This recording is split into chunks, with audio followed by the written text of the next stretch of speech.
The infamous warcaster, Alexander Karchev, now commonly known as Karchev the Terrible, is a testament to Kadoran ingenuity and, more importantly, the never-say-die attitude, quite literally in Karchev's case, that defines Kador as a nation. Beyond the obvious, what makes Karchev such a fascinating subject is that he has personally experienced some of the most pivotal events of the last century, and at nearly 140 years of age, he is by far the oldest living human warcaster. Alexander Karchev stands apart from other Kadoran warcasters not simply by the fact that he has lived for so long, but because of how he has lived for so long. After a devastating injury nearly a century ago, Karchev's life is sustained, some may say unnaturally so, by mechanical augmentation, a remarkable feat of engineering. Karchev's preservation poses some interesting questions. The money and resources required to keep him alive, plus build and maintain his numerous warjack bodies, are staggering, especially when said resources have been spent for the benefit of a single individual. Kador has lost scores of warcasters in battles across the same span of time, so what makes Karchev so important that the High Command would spare no expense to keep him alive? The other obvious question one must ask concerns why innovations learned in this process have not been replicated.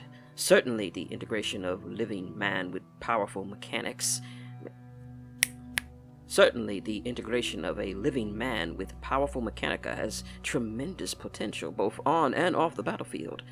So why have we not seen this technology used to preserve the life of other important national figures? Karchev has certainly proven he can still contribute to the motherland as well as any of her other favorite sons, and he was and still is a powerful warcaster. With over a century of battlefield experience, Karchev has been an instrumental fixture in Kador's military might.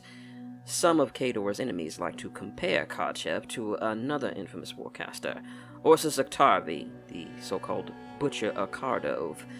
Both have reputations for extreme patriotism as well as brutality, and both have been used to quote-unquote punish the enemy on various occasions. However, beyond these qualities, these two warcasters have almost nothing in common. Where many in the High Command consider the Butcher a loose cannon, Karchev has an unequaled record of reliability and almost inhuman discipline.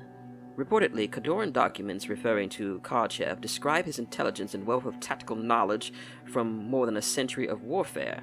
Combined with his warcaster abilities, this experience makes him an invaluable resource to any military campaign. It is certainly no coincidence that Supreme Commandant Idris has frequently relied upon Karchev as a cornerstone in his campaigns. The following dossier should shed some light on the man in the machine and provide some answers to the many enigmas that define Alexander Karchev. Alexander Karchev, summary. Born 469 AR. Information on Karchev's childhood is scant at best, and it is unclear whether he was an orphan or whether records of his parentage were systematically eliminated. Records indicate his arcane talents manifested at a young age, and it is possible there was an incident of uncontrolled sorcery that prompted him to become a ward of the state, a common practice of this era. Military training 483. At an earlier age than normal, Karchev enters the Druzina, the elite Kadoran military academy in Kursk.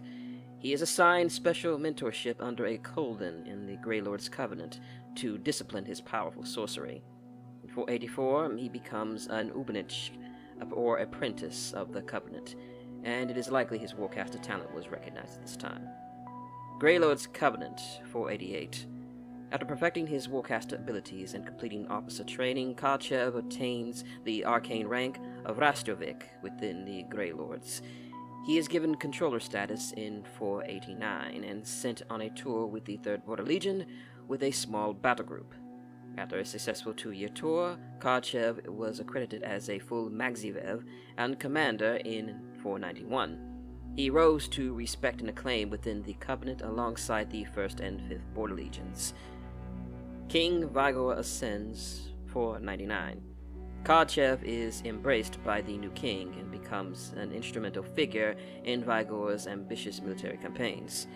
During this time period, Karchev gains a reputation for tactical brilliance and masterful control over his warjacks, along with an unflinching willingness to obey the sometimes harsh dictates of the king and his commandants. Thornwood War, 510 to 511. Karchev, now a highly decorated warcaster, is considered King Vygor's most powerful weapon in the war against Signar. He is responsible for a number of crushing victories as Khador battered through the border defenders and proceeded deep into the Thornwood, fighting towards the Dragon's Tongue River. Battle of the Tongue, 511. Karchev leads a vanguard command in this final battle. He is drawn into an ambush and gravely wounded. Karchev battles on and eventually kills Signar warcaster Colonel Drake Cathmore, although his body is nearly destroyed in the process. Karchev somehow survives his injuries and is sent back north. Life Support Mechanica, 511 to 513. The High Command decides to preserve Karchev's life. A mechanical, life-sustaining vivification housing is created for his ruined body. Mechanica Experimentation, 514 to 520. In an effort to make use of Karchev's still potent mind and sorcerous abilities, the Khadoran Mechanics Assembly assembles to integrate his body into a customized warjack chassis.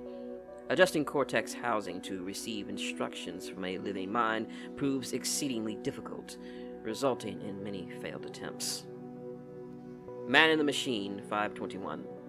The Khadoran Mechanics Assembly successfully integrates Karchev's vivification housing into a warjack chassis, providing the warcaster with a fully mobile mechanical armature. However, it will be nearly a decade before Karchev's warjack frame is deemed fully battle-ready.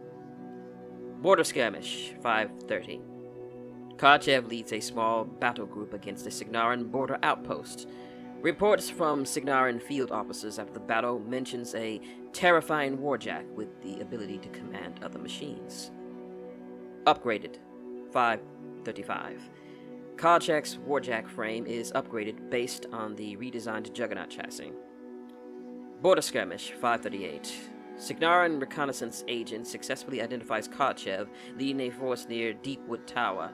This is the first recorded use of Karchev the Terrible in reference to the fact that he was presumed dead previously. Upgraded, 545. Karchev's warjack frame is upgraded with a steam engine similar to that employed by the new Kodiak chassis. Upgraded, 570. After suffering significant damage, Karchev's warjack frame is overhauled. The experimental arcane turbine is part of the upgrades included in the repairs. Karchev's physical body has atrophied considerably, and there was a marked reduction in lower torso mass. Upgraded, 585. Karchev's warjack frame is upgraded per his specifications to the Khadoran Mechanics Assembly, including greater range of motion for his arms. Lali's War, 604. Karchev and a force of damaged and aging warjacks attacks the Signaran fortified castle of Northgard to keep the First Army garrisoned there occupied, while Khadoran forces launch an offensive against Vayl. 605. The High Command orders Karchev unleashed upon Riversmed. He destroys the city's defenses and slaughters its remaining inhabitants. First attack on Northgard, 606. Under Commandant Irusk, Karchev leads the initial assault against Northgard. Although Khador fails to take the castle, Karchev personally destroys many enemy warjacks and slaughters scores of Signaran troops. In the wake of this attack, Signar has difficulty resupplying the fortress to its full strength. Second attack on Northgard, 607. Karchev is instrumental in the success of Supreme Commandant Irusk's second attack on Northgard.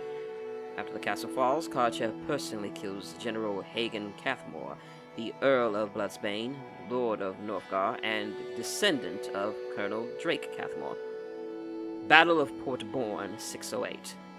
Karchev joins in 2 attacks on Port Bourne. He is credited for the breach of the wall that leads to the seizure of the northern battlements.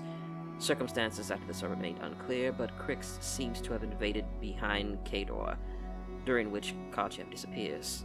His ruined warjack frame is found after the battle, with no sign of Karchev himself. As always, I find it best to start at the beginning by researching my subject's origins, however humble they may be, to gain a better understanding of his motivations. However, records of Karchev's early life are scant at best, and virtually nothing exists regarding his family lineage. I find this very odd. Certainly, the history of a man considered a Kadoran national treasure is worth preserving. The first records I can find of Karchev come from the Druzina in Kursk, the elite Kador military academy responsible for the training of many of the nation's best officers and warcasters. Karchev was enrolled in the Druzina at the age of 14, very young for a candidate. I've seen records of similar circumstances. However, in this case, where Kadoran youths were involved in spontaneous and destructive outbursts of arcane ability, it was customary for them to become wards of the state and to enter military service under the supervision of the Grey Lord's Covenant. Records indicate that his warcaster talents quickly manifested. Specific names of Grey Lord mentors or any other family connections are conspicuously absent. Karchev was formally inducted into the ranks of the Grey Lord's Covenant as a Rastovik at the age of 19 and was given authority as a Warjack controller in the following year. I again could not find any reliable information regarding his exploits during this 2-year probationary period, although I did confirm he spent his tour with the 3rd Border Legion. This opened him up to any number of possible conflicts along the border, as well as defending the Kandoran interior. Given his age, the nature of this assignment suggests the Covenant's high regard for his superlative skills with warjacks, a skill he has retained to this day. Records proved far more reliable as Karchev began to take a more active role in Kador's military. By the time King Vigor takes the throne in 499, Karchev is a full Magziev.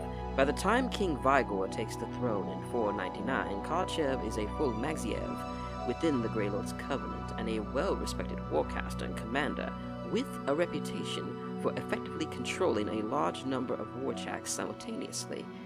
Apparently King Vigor favored Karchev, appreciating his tactical skill and the unwavering brutality he has shown to the enemies of the motherland.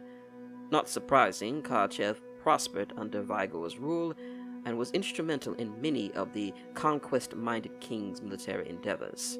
The following report from a Kadoran officer after a Krixian incursion near Skrofenberg aptly illustrates Karchev's abilities. Commander, Strokenberg is secure and the Krixian invaders have been destroyed. Regrettably, Kovnik Vykola Levnik was slain in the initial attack, leaving us unable to draw upon his warjacks for much of the battle. Had reinforcements led by Magziev Commander Alexander Karchev not arrived when they did, I fear we would have been overrun. I had heard that Commander Karchev was a renowned warcaster, but I had never fought beside him before. When he arrived, Magziev had with him 4 warjacks of his own, 2 juggernauts and 2 berserkers. However, he also commandeered Kovnik Levnik's 3 berserkers which had gone inert after the Kovnik's death. I have never seen or even heard of a single warcaster so aptly controlling 7 warjacks at the same time, but Commander Karchev seemed undaunted as he led what remained of our troops in a fierce offensive against the Krixian invaders. Commander Karchev used his warjacks as an impenetrable screen that drove into the Krixian forces with brutal charge. The Magziev's warjacks acted in perfect unison, slaughtering the Krixian abominations in waves. Our troops followed behind, supporting the warjacks with rifle and artillery fire, while the commander used his sorcery to shatter scores of thralls with blasts of force that ripped the very earth asunder. Within minutes, the enemy had been completely annihilated and we sustained no further casualties. Commander Karchev's reputation is certainly well-deserved, and any citizen of the motherland should be proud that he serves amongst us. I have assumed the command of the garrison here in Strokenberg, and I will keep things in order until Kovnik Levnin's replacement arrives. Captain Yakov Durov. As anyone with a passing knowledge of history knows, King Vigor initiated hostilities with Signar in 510, leading to the Thornwood War. By this time, Karchev was one of the king's most trusted military leaders, and was perhaps Kador's mightiest warcaster at the time. As such, Karchev was integral in Khador's battle plans both on and off the field, and he was personally responsible for a number of crushing victories against Signaran forces early in the war, most notably the Battle of Thornfall and the Battle of Deep Gulch. Karchev was at the height of his abilities by this point, and at 40 winters he had 20 years of battlefield experience to complement his fearsome martial and arcane prowess. However, even Karchev's considerable talents could not undo the damage caused by King Vigor's dubious tactical decisions. Despite the king's failings, Karchev remained unquestionably and brutally effective, inflicting heavy casualties upon the Signarans at each and every engagement. The Battle of the Tongue, the last and greatest battle of the Thornwood War, was the most pivotal moment in recent history, and is without a doubt the most significant event in Karchev's long life. The battle took place near the banks of the Dragon's Tongue River, and Karchev and his battle group were sent to secure the great stone bridge that spanned it. When Karchev arrived at the bridge, it was held by a token force of Signarans, and the Maxiev immediately engaged them in battle. Apparently unable to stand before the superior Khadoran forces, the Signarans feigned a retreat. Colonel Drake Cathmore and those Signaran forces arrayed to stall Vigor's army ambushed Karchev and his troops on the other side of the river. Whether Karchev was actually fooled by this ambush or simply believed he could put a decisive end to the battle is unknown, but he gave chase rather than waiting for the rest of his vanguard. Although he was terribly outnumbered, Karchev battled fiercely, inflicting heavy casualties on the Signaran troops before taking grievous injuries himself. Undeterred by his own wounds or the hopelessness of his position, Karchev made a final offensive push to engage Cathmore directly. No one is certain what exactly transpired in this battle, but the best theory is that Karchev expected to die of his wounds and sought to take his enemy with him. Whatever his reasons, he unleashed such a tremendous blast of arcane power that it consumed the both of them. Cathmore was slain, but Karchev somehow survived. The following letter was written shortly after the Battle of the Tongue. It was sent from the senior-most field medic present after the battle and is addressed to the head of the Hospice of the Third Army in Kursk, the most advanced medical facility in Khador at the time. It gruesomely illustrates the nature and extent of Karchev's injuries. Kovnik, Maxiev Commander Alexander Karchev lives, and will shortly be on his way to you. However, to put it bluntly, he should be dead. His injuries are nothing short of catastrophic, and I believe there is little that can be done for him beyond what aid we have already provided. The most pervasive and immediately apparent of Karchev's injuries was caused by an intense arcane blast that inflicted both severe burns and tremendous concussive force upon his body. Both of his arms were torn from the torso, his right arm at the shoulder and his left arm just above the elbow. His right leg was burnt so badly we removed it at the hip. His left leg has been crushed by debris to the point where we could not save it, and it too was removed at the hip. It is possible you may need to exercise additional necrotic flesh. Karchev's other wounds include second and third degree burns over most of his torso, significant internal injuries due to multiple gunshot wounds, including a punctured lung and a perforated liver.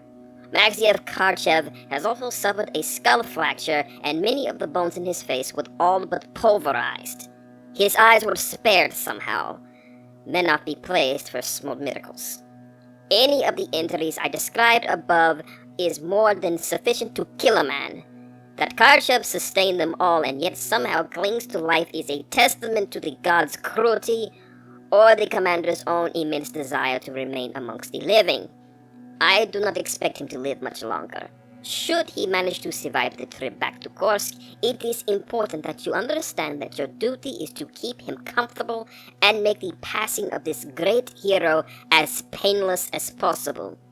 I suggest you consult with the clergy to ascertain whether the grace of Minov can ease the commander's passing.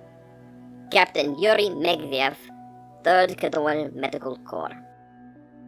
Despite the extent of his injuries, Karchev lingered, and records indicate that he regained consciousness roughly 6 months after being transferred to the hospice of the Third Army in Kursk. This prompted a flurry of correspondence between the High Command and Kovnik Victor Derova, the senior officer at the hospice. The contents of these letters are fairly pedestrian, and most express the High Command's commitment to keeping Karchev alive, despite the considerable cost of his care. The following letter, however, is quite intriguing, and is the first indication that Karchev was much more than a hapless invalid. Commandant, Commander Alexander Karchev's status has not changed.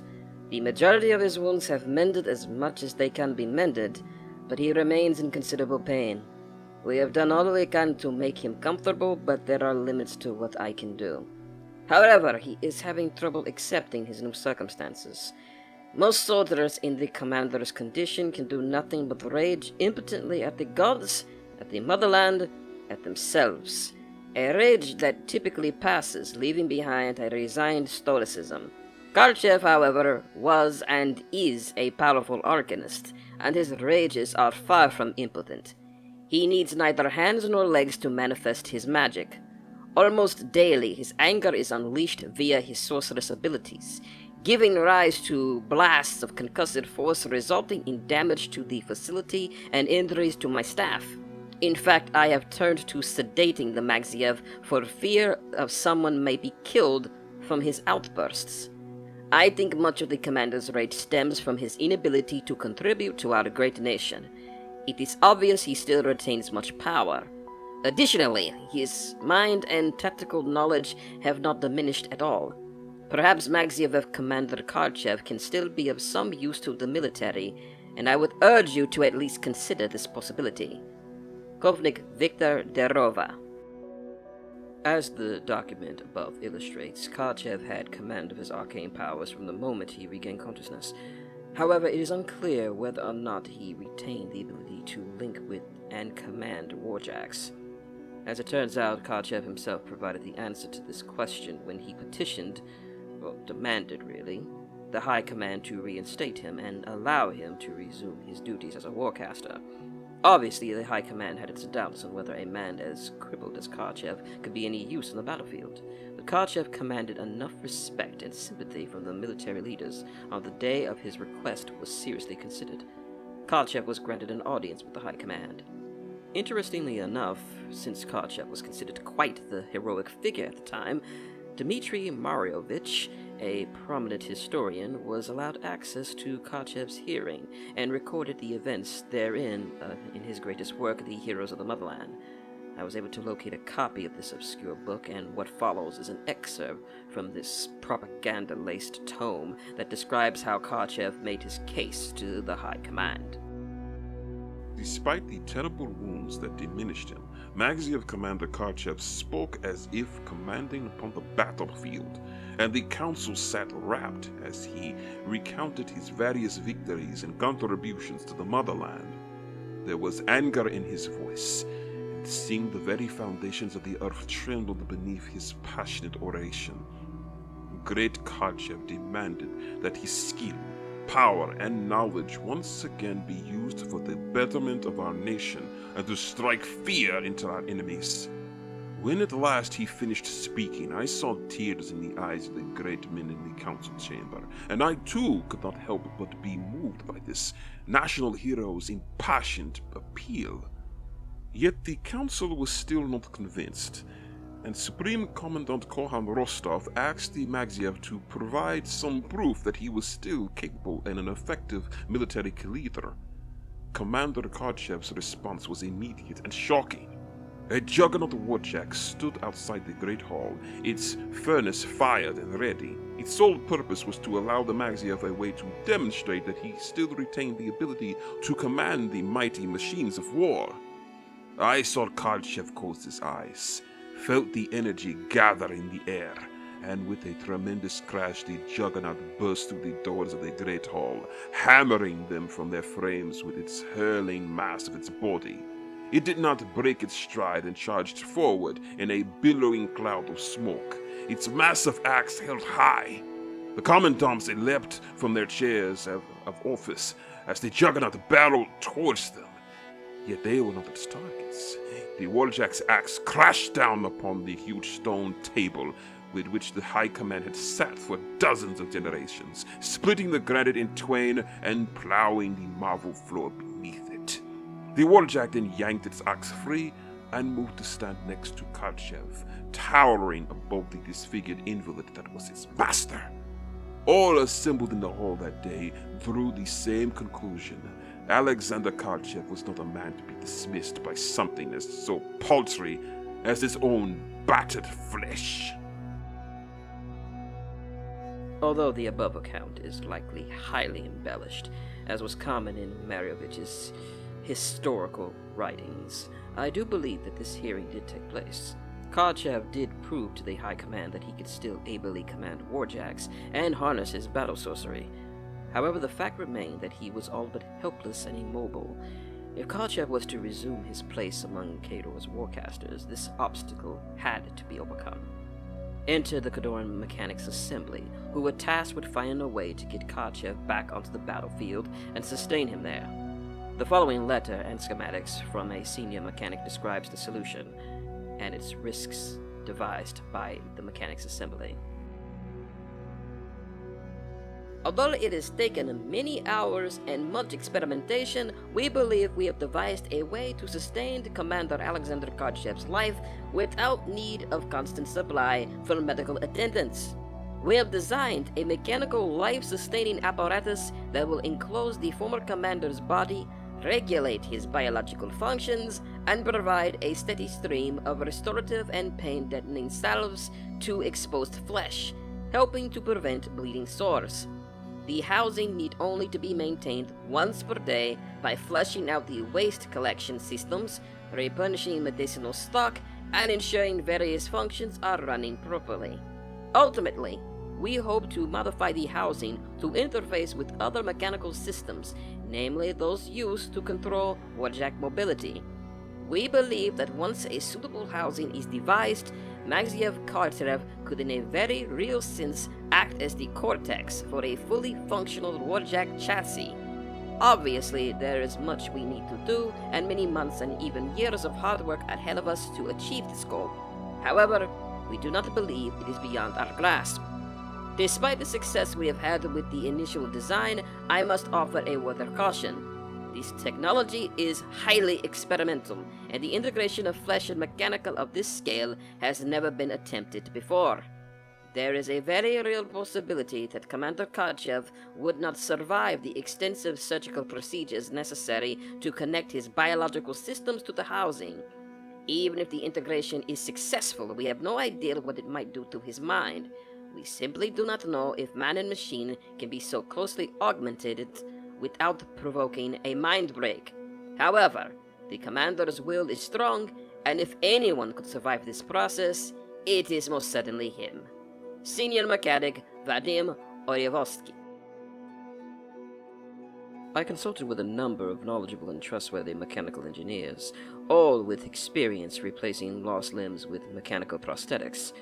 To a man, they agreed that the process described in the document above, based on the included schematics, would result in a painful death for anyone in good health subjected to it, let alone someone with severe injuries. Obviously, Karchev survived, so it is possible that the Khadoran Mechanics Assembly greatly improved their integration methods before they even attempted the process on him. However, if I have learned anything about Alexander Karchev while completing this dossier, it is that he possesses an irrepressible will, and he may have survived the procedure simply because he would not let himself die. One other thing to note is that the High Command obviously had no reservations of gambling with Karchev's life in an experimental procedure with a high chance of catastrophic failure. Certainly, if such technology, if viable, would be incredibly valuable. Perhaps the High Command believed Karchev's death was an acceptable risk on the promise of mechanical advancement. Although the Khadoran Mechanics Assembly promised to supply Karchev with a powerful warjack body that would allow him to once again command upon the battlefield, it would be well over a decade before they would produce a successful design. My research has revealed nearly 36 designs for warjack bodies produced between 514 and 520. I doubt most of these made it beyond the schematic stage, and what records I could find about those that were built indicate many failures. Success came not through the design of an entirely new warjack body, but through retrofitting older technology. In 521, Karchev's housing was successfully integrated into a modified berserker chassis. The older mechanical relays used by these venerable warjacks proved more receptive to Karchev's mental commands than those used by modern warjacks today.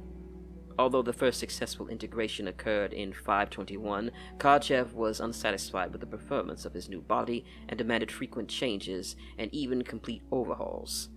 By the time he took to the battlefield again in 530, however, his modified warjack chassis was a terrifying melding of man and machine. The following report after a Signaran outpost near Merywyn was destroyed is the first documentation I can find regarding Karchev's return to active duty. The Signaran lieutenant who authored the report and interviewed the survivors had an interesting theory on who or what had attacked the outpost. Sir, as ordered, I have interviewed the survivors on the attack on Fort Lastings, and honestly I don't know what to make of their statements. We have confirmation of Condorans, warjacks from all witnesses, and there was no question that Kador initiated the attack without provocation. However, every witness states the attack was carried out solely by warjacks. There were no troops or warcaster present. If the lack of living forces wasn't enough, a number of witnesses state that one of the warjacks was actually leading and commanding the attack. Descriptions suggest a berserker of some sort. One witness even said that he could see a human face, within the chassis of the machine, but I don't know what to make of that. The witnesses were all good soldiers, and I do not think that they would lie to me. I am left with only the facts as they were presented. As ludicrous as it may seem, is it possible that Kador may have developed a warjack with enough autonomy to lead others of its kind into battle? A terrifying thought, to be sure. Lieutenant Xander Redgrave. After 530, Karchev was once again at the forefront of Kadoran military actions. Although there were no major conflicts at this time, he took every chance possible to take to the field, leading battle groups against Signaran defenders in border skirmishes, repelling Crixian raiders off the Kadoran coasts, and even battling Trokan Kriels in the Skarsfeld. The CRS correctly identified Karchev in 538, a prospect that apparently concerned them even more so than the notion of an autonomous leader of other warjacks.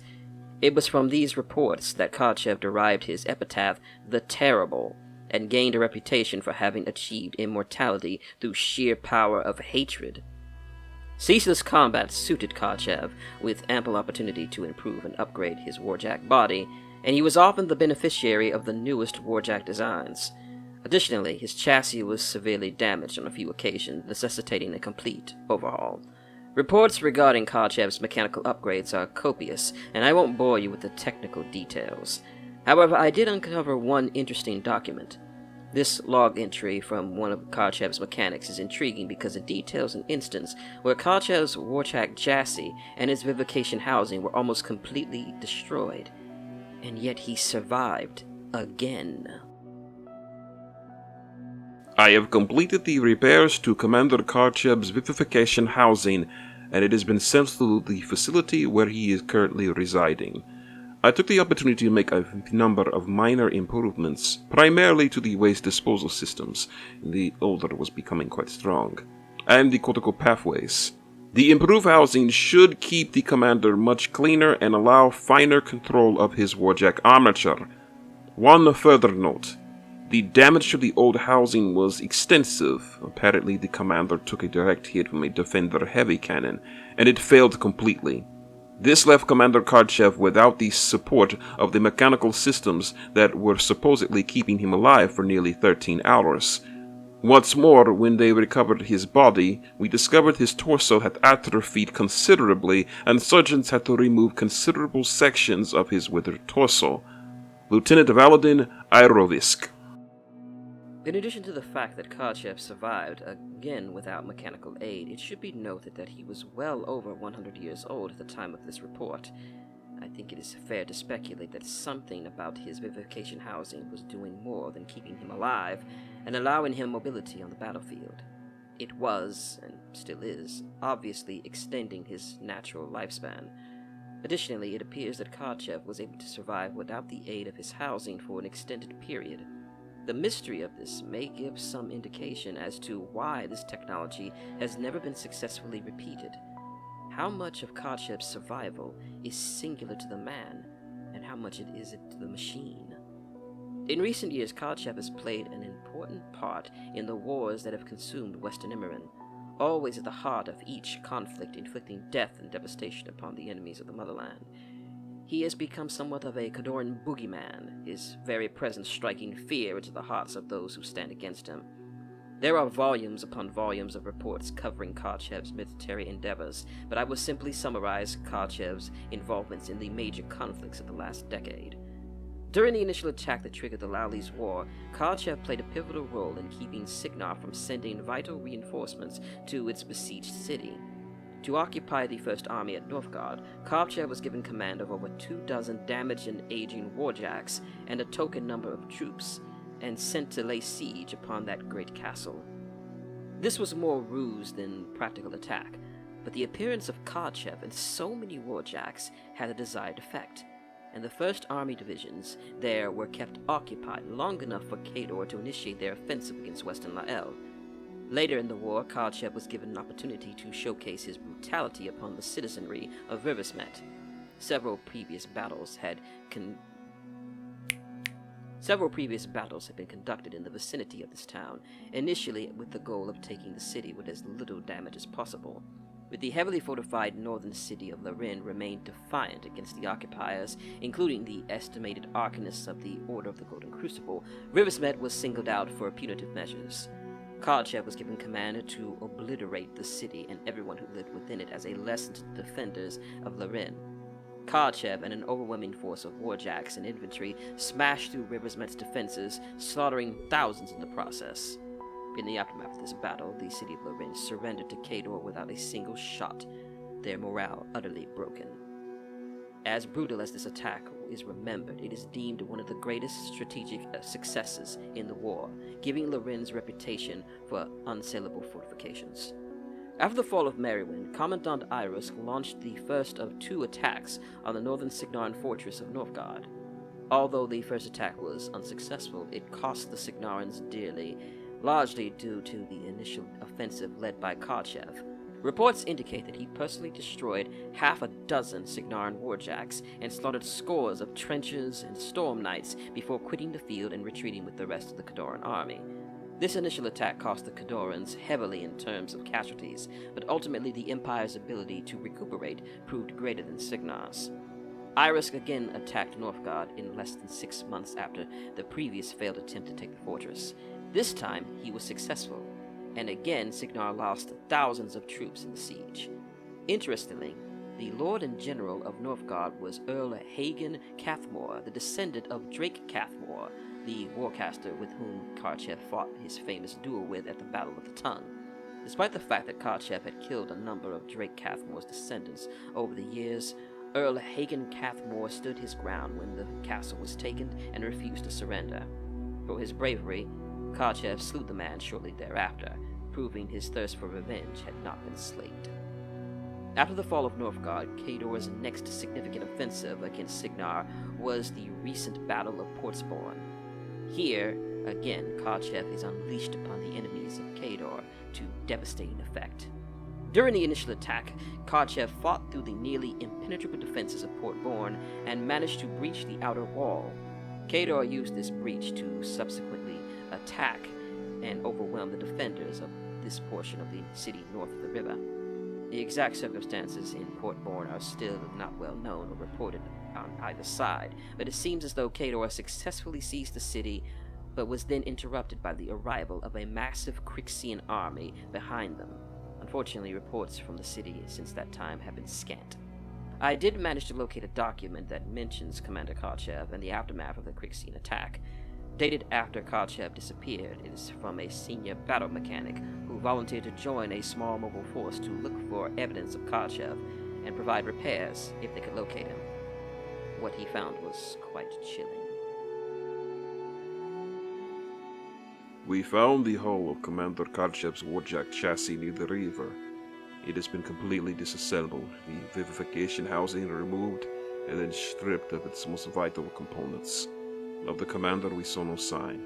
but Crixian necrotechs have been in the area. We found the grotesque leavings of their handiwork in much evidence. I fear to write about what I am thinking, but I see no other outcome. I believe Crix has taken Commander Karchev, and I believe the necrotechs are keeping him alive. For what purpose I cannot begin to understand. I fear all we can do now is pray the commander does not survive long enough. Morrow have mercy on him. Chief Mechanic Dmitri Druziv. Chief Druz's report is the last piece of information I could find regarding Commander Karchev, and I must agree with his conclusion. Alexander Karchev has sown much death and discord in Western Imran, but I cannot help but feel some sympathy for the man. Morrow knows what horrors he may endure at the hands, hooks, and talons of Crixian necrotechs and neurosurgeons. However, I will say this. Commander Karchev has weathered more pain and personal hardship than any man I have ever encountered. He has survived against incredible odds time and time again, largely because he simply refuses to die. Should he survive and be returned to Kador to once again terrorize the battlefields of the Iron Kingdoms, I, for one, would not be overly surprised.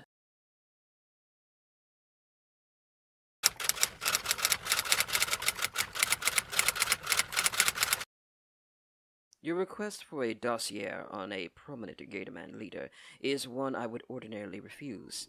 As you can imagine, it is quite difficult to track down reliable documents concerning a race without a written language that also shuns human contact. That said, you have chosen the single Gatorman, likely in all of Western Imran, with enough influence in history to be a reasonable subject for my services.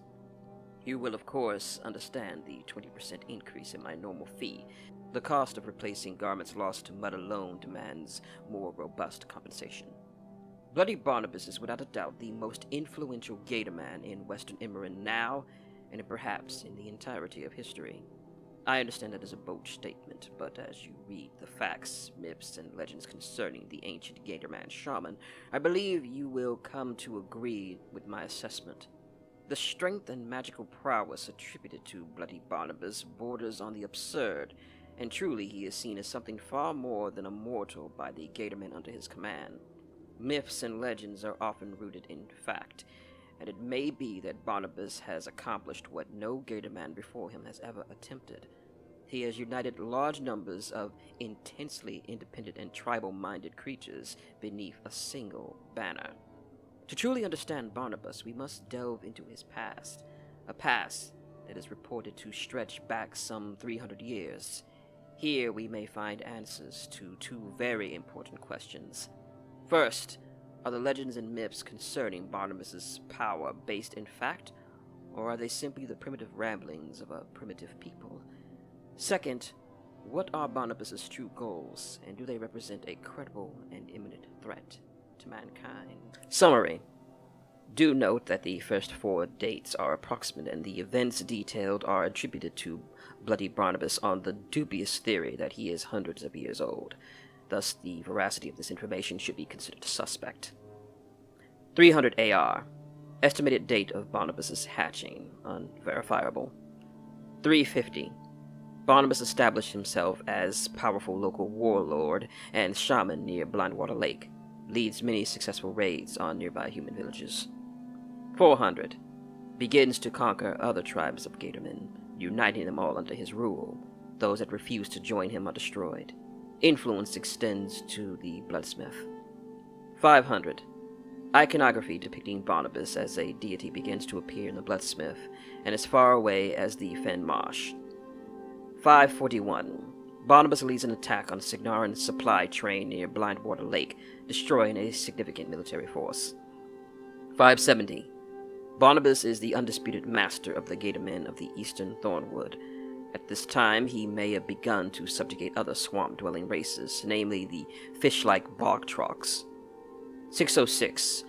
Barnabas strengthens his hold on the Fen Marsh by allying with the powerful shaman Caliban, also known as the Gravewalker. 608. Barnabas and Caliban attack the river steamer Alton Aer, slaughters its passengers, and uses the energy derived from their deaths to summon an ancient and powerful swamp spirit.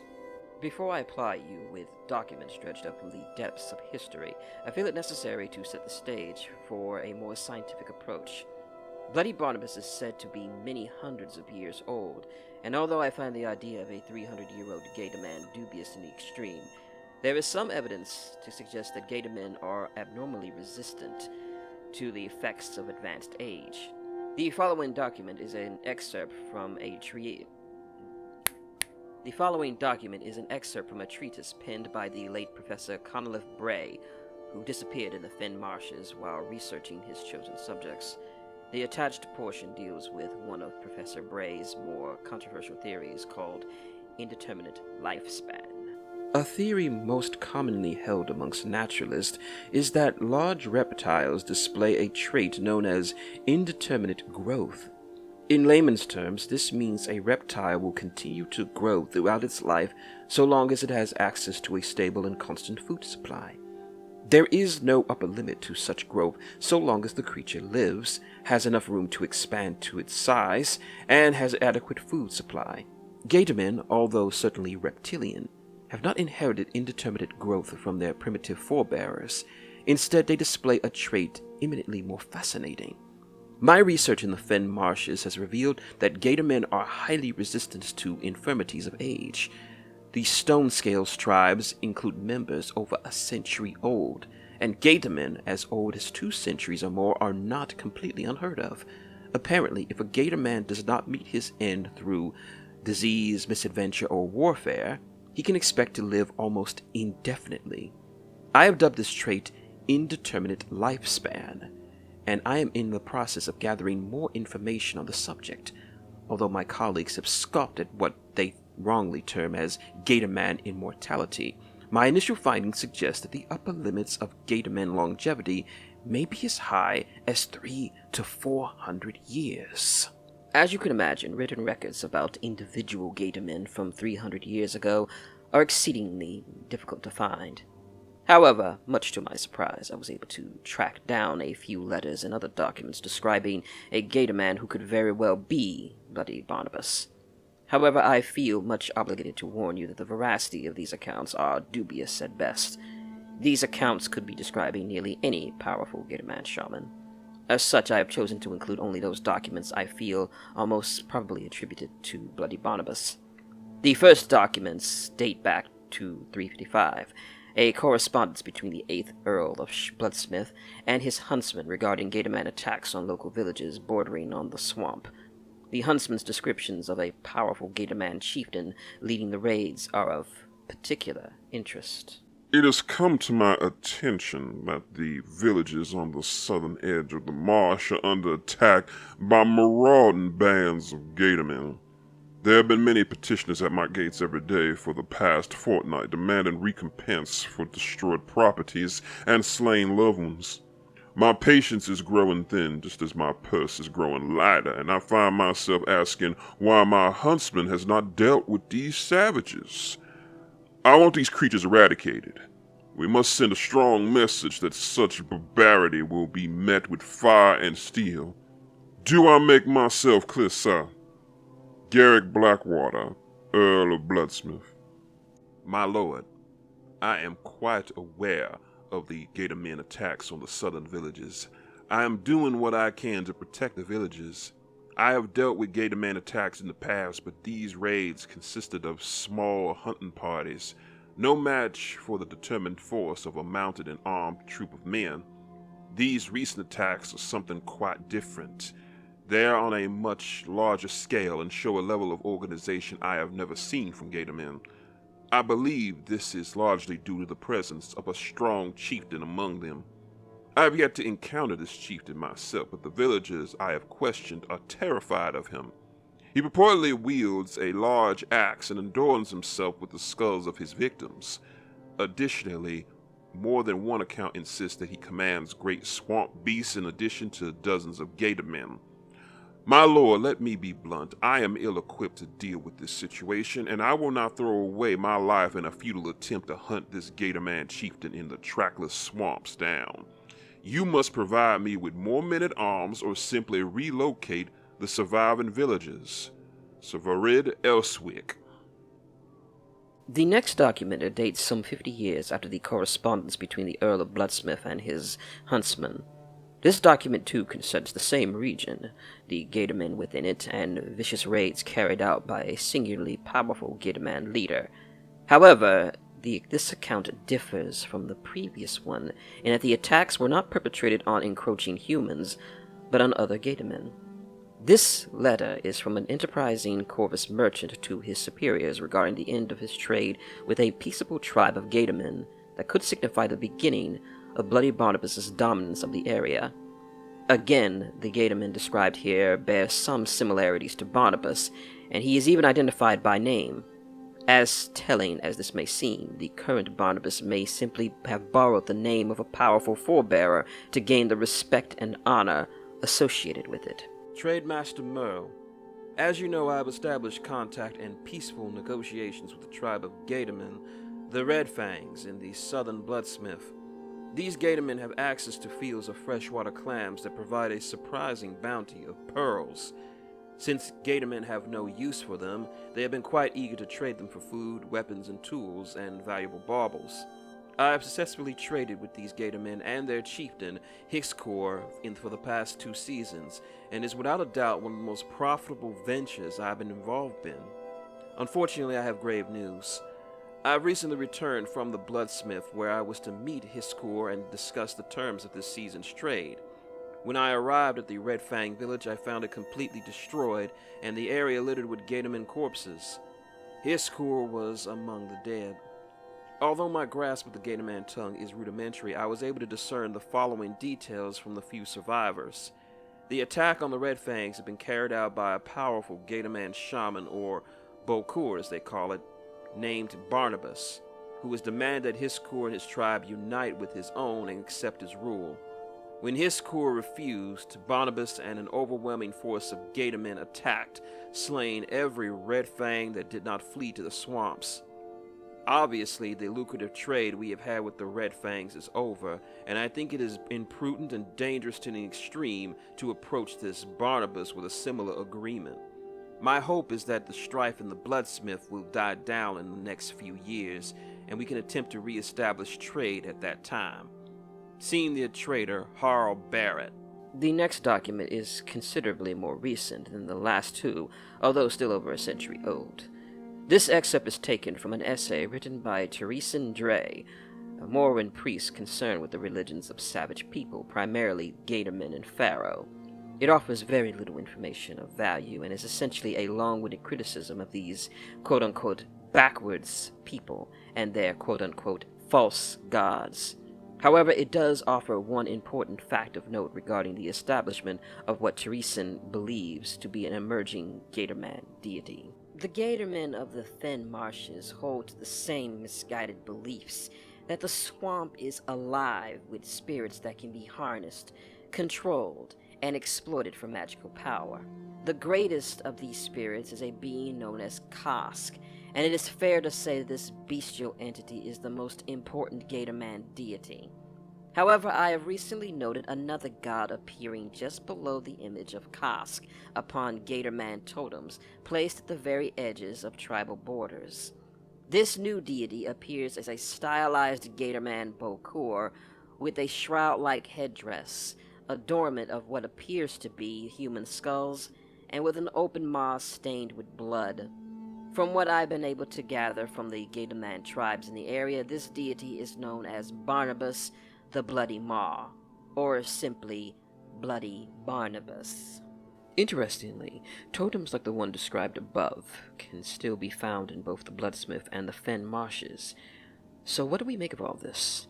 If we abandon the notion that Barnabas is extreme age, then I think it is quite possible that he has simply adopted the guise of a long-dead shaman who amassed great power in his day. This would go a long way to explain how the myths and legends surrounding Barnabas has persisted for so long. Also of note, this excerpt, dated 505, is the first usage of the title Bloody Barnabas. Finally, we make our way from ancient history into the better documented present. Records and accounts beyond this point, I think, can safely be attributed to the true Bloody Barnabas. Still, the swamps of Western Imran are dark and deep, and until recently Barnabas and his ilk have rarely ventured beyond them. As such, information is scant, and nearly all of what I have been able to gather on Barnabas's recent activities comes second or even third hand. The first document dates from the reign of Ventur III and concerns an attack on a Signaran supply column on the edge of Blindwater Lake. This report, which details an account by the quartermaster who survived the attack, is quite compelling, as it details Bloody Barnabas overcoming a significant modern military force with apparent ease. Major, I have located the remains of the supply column from Corbus, or at least what's left of it. This took more time than I anticipated, largely because the road along the western edge of the Blindwater, a road we have used for the better part of a century, is simply gone, swallowed completely by marshlands. I only found the remains of the supply column because the hull of a wrecked Nomad projected above the water.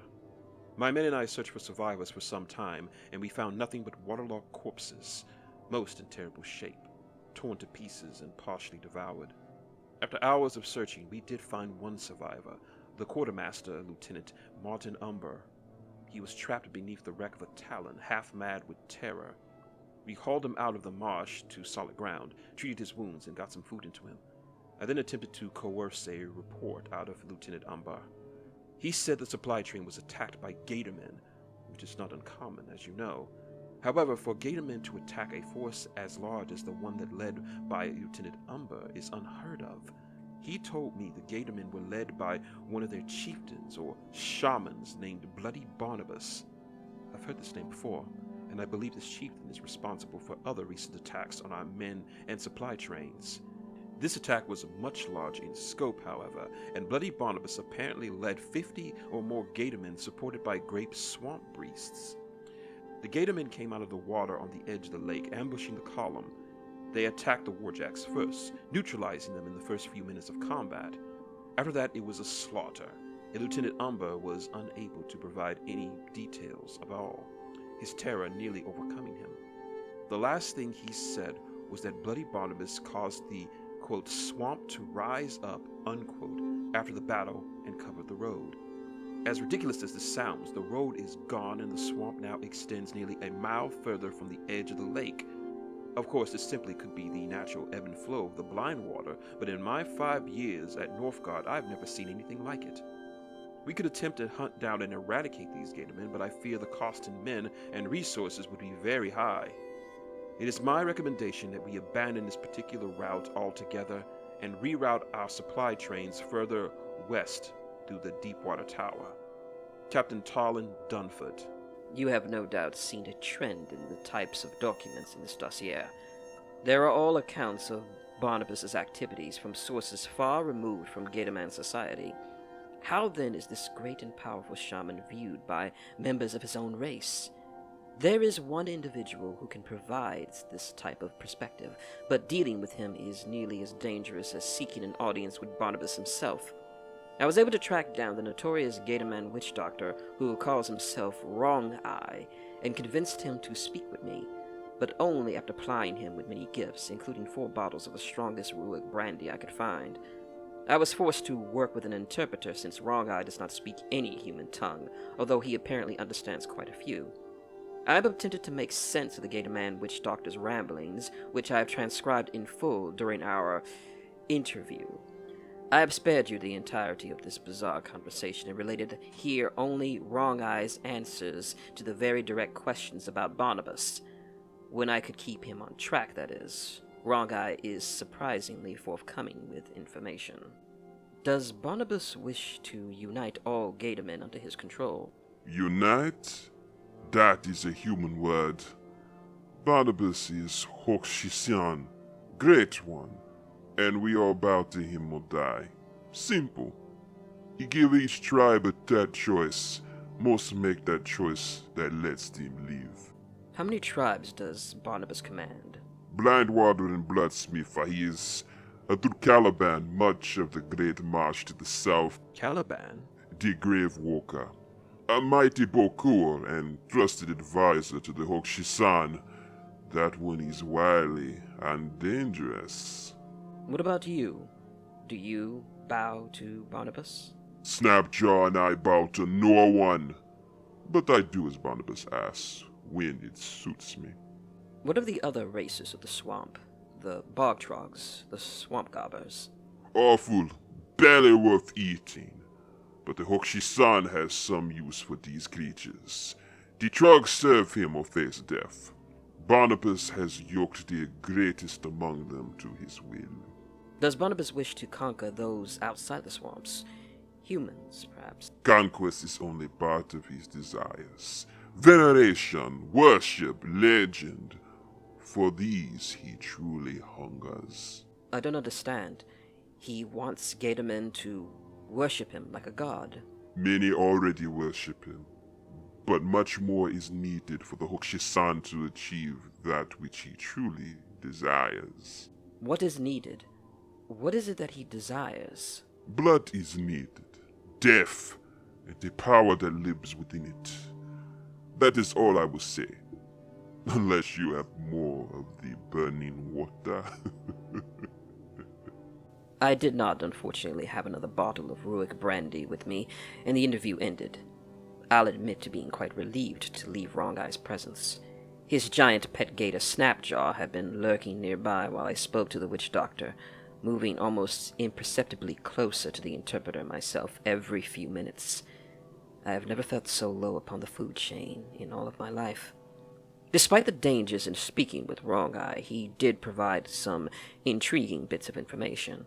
That Barnabas has largely subjugated the tribes of the Bloodsmith and the Fen Marshes is startling, as is the control he's established over the Bogtrogs. However, the most intriguing bit, I think, is the last part about blood and death. Cryptic, to be sure, but I feel these words may point to the heart of Barnabas's true goals. I do have one final document, which I believe dovetails nicely with Wrong-Eye's interview. All accounts point to the fact that Barnabas is a mighty shaman, and his command over the swamp and the fell spirits within it are great. However, this power seems to be enhanced by another of this tradition, Caliban. It is unclear why Caliban serves Barnabas, but he seems central to the greater shaman's goals. The account of the survivor from the river steamer ambushed and massacred by Gatormen on the banks of the Black River is, I believe, vitally important to understanding what Barnabas is trying to do. He and Caliban are both present during this attack, and it is clear that the murder of dozens of passengers served a much more heinous purpose than simple slaughter. You will, of course, note that many similarities between the attack on the river steamer Alton Arir and the attack on the Signarin supply train near Northgard some 70 years earlier. Commander Talbot, my men and I have investigated the vicious attack on the Alton Alir, and it pains me to report that we found only a single survivor. The remains of the other passengers were found in abundance. Most were dismembered, or even skeletonized, and were beyond identification. There is no doubt to me that Gatormen were responsible for this terrible attack, as we also found many of their bodies amongst the slain passengers of that steamboat. The survivor we found, a mercenary named Damien Vard, hired to protect the Altanir's wealthier passengers, had escaped death by hiding beneath the corpses of his fallen comrades. From the opposite shore, he witnessed the Gatormen feasting upon the passengers and something else. Now, Vard is a hardened mercenary and no stranger to violent death, but what he witnessed had him so terrified I could scarcely get a word out of him edgewise. We'd managed to calm him down enough to question him, and I'll quickly summarize the bizarre story he related. After the attack on the Alton Alir, the Gatormen gathered what remained of the passengers, heaped them onto the shore, and began some kind of ritual. There were many shamans chanting, along with two impressive-looking Gatormen that appeared to be spiritual leaders of some type. One wore an ornate wooden mask, and the other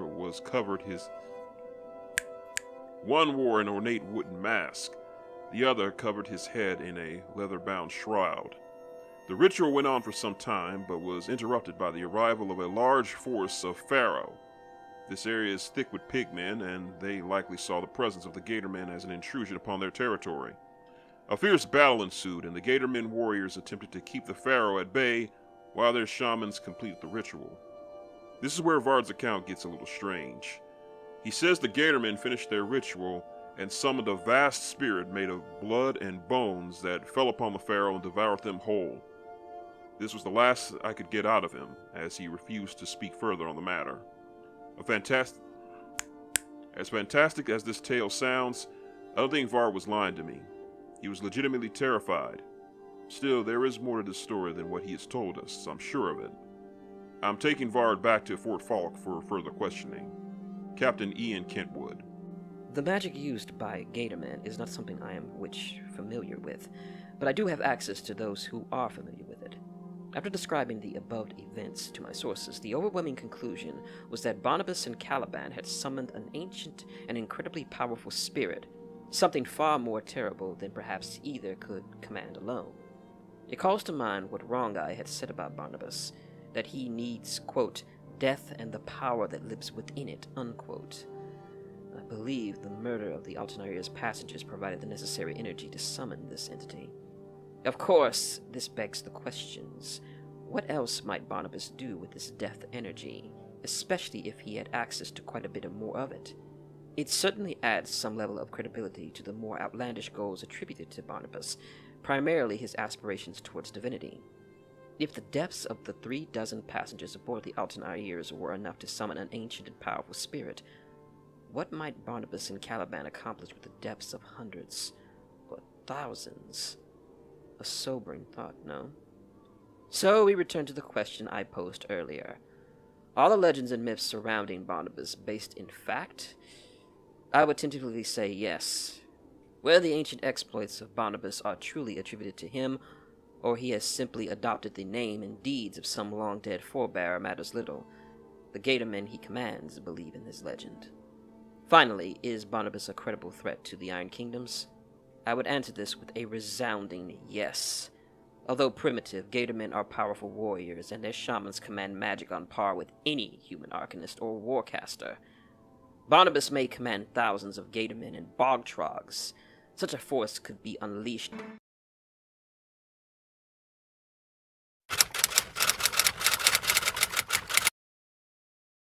At your request, I have investigated the recent catastrophe of the Nice previously occupying the remote mountains of northern Cador. Learning of their plight has been a challenge, and there is much that remains unknown.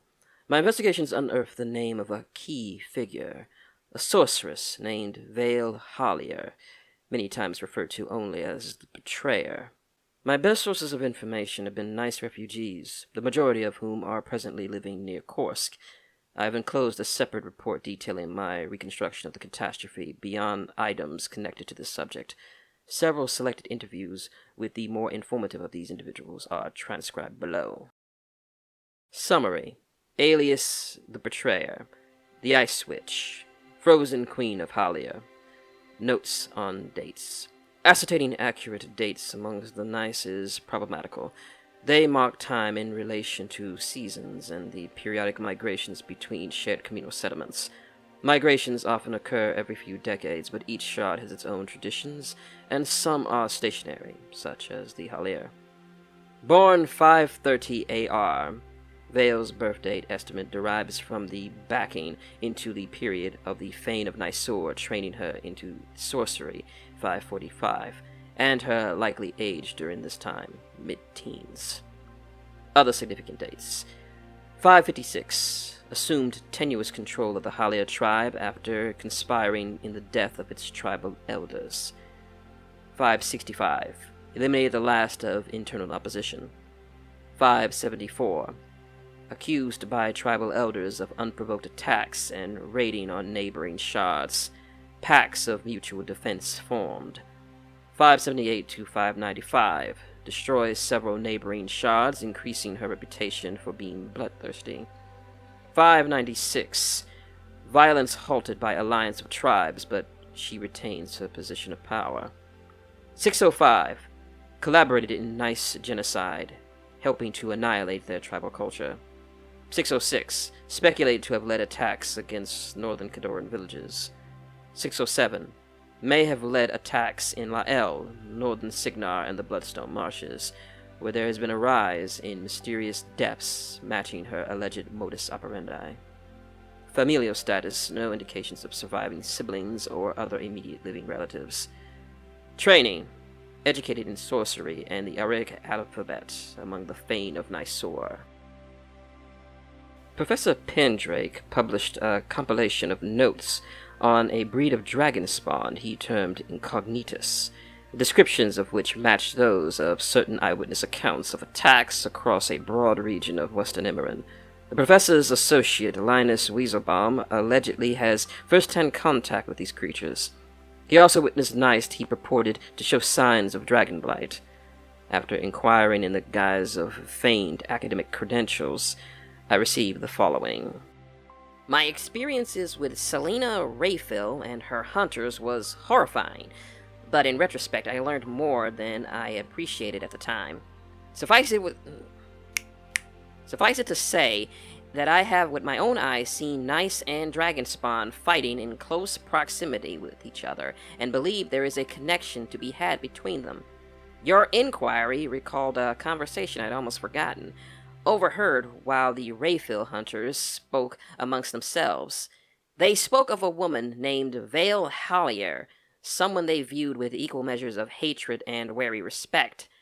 She had chased and hounded the religious sect of their people even after they fled to the north. The look shared between Selena's people while discussing this woman told me that I was missing something significant in their exchange. Given our ignorance on Nice religion, I had no way to deduce the subtext, but they seemed to feel some crisis was imminent. It was clear they were speaking of someone they considered a formidable enemy and against whom they strongly desired vengeance. You could try to contact the Rayfield tribe directly, but I warned they may prove evasive. Linus Weaselbaum, Associate Professor. I journeyed to Kursk to interview the Nice refugees there. As Linus warned, they were not eager to speak to a human, but the mention of Vayl Hallier provoked a strong reaction. The refugees evidenced a universal hatred of her. This loathing prompted them to speak with greater candor than might have been the case otherwise. Many refugees could recall little, and said no more than that she was a loathsome creature who had invited destruction. At length I found an old priest named Comir Melwyn, allegedly involved with Hallia's childhood training some 6 decades hence.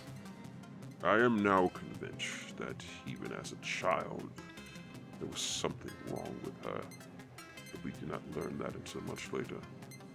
Vayl was a consummate liar. With feigned ignorance and sincerity took cruel advantage of those who wished to befriend her. I think she bore a deep hatred of us for reasons I will never understand. Perhaps she hates herself. Her potential blinded us in the priesthood.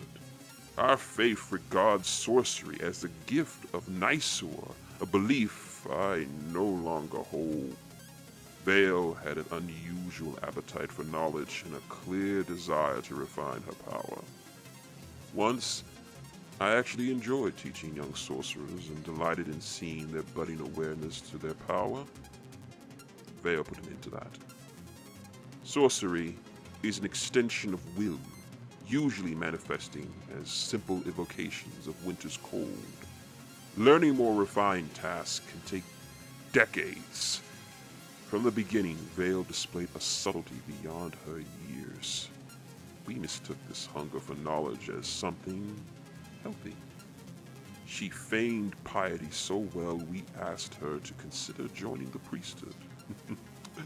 I will admit that she charmed me as well. I was there when she turned her back on the priesthood.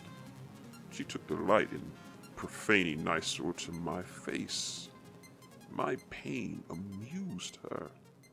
She used her power like a knife to carve weaker minds and flay them down to a sliver. Sorcery for her was not a communion with Nicaur, but as a means of personal ascension. She perverted the skills we taught her to subjugate the Hallier tribe. Even if the abomination had not come among us, Vayl would have sought to destroy our people. I am sure of it. Ashard had lived in peace with the Hallier for decades until the rise of the Frozen Queen. We had given up the paradoxical sojourners of those shards further south. In a not unusual arrangement, one of my cousins married into the Hollier family, and from her I heard much of Vayl's crimes. You may know how little weight we put into those who call themselves masters. We have no kings or chiefs. Elders we heed before in the youth, in a natural way. This did not content Vayl, who would not wait decades to fulfill her ambitions. Soon after, she shamed herself before our priests. She returned to her tribe and there began to inflict terror upon her own kin in secret. Those who spoke rumors of her suffered and repented or died. I saw my cousin's eyes darken with dread, and her speech become stammering whispers when she spoke of Vayl to me.